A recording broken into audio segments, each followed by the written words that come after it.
ہر برس 5 جون کو عالمی یوم ماحولیات منایا جاتا ہے۔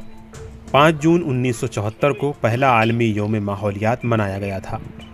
اس کے منانے کا اصل مقصد قدرتی ماحول کے تحفظ کی خاطر بیداری پیدا کرنا اور مختلف ماحولیاتی معاملات کو اجاگر کرنا ہے۔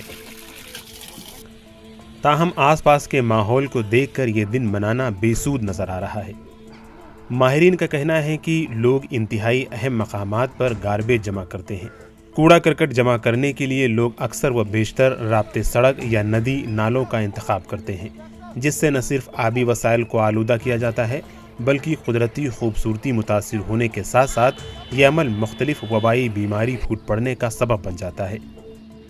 What we need to do now, we need to limit our deforestation. We need to limit the overgrazing process in the forests. Same way جو ہماری water bodies ہے, they are getting polluted by the sewage production. They are getting polluted by the polythenes. They are getting polluted by the sedimentation.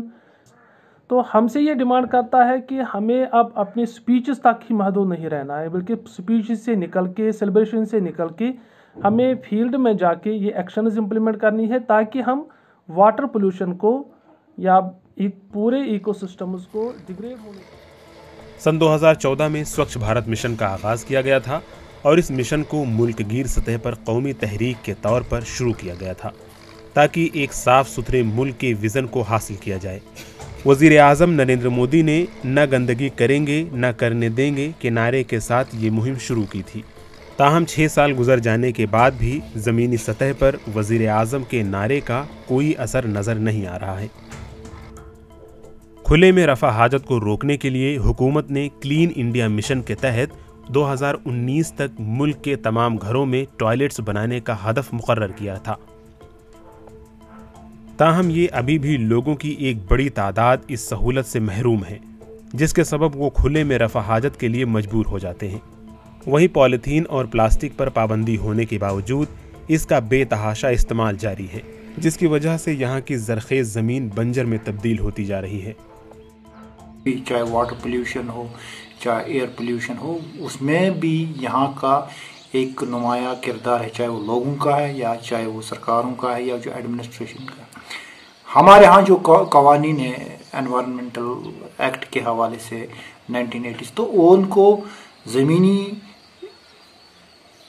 سطح پہ عملایا نہیں جا رہا ہے۔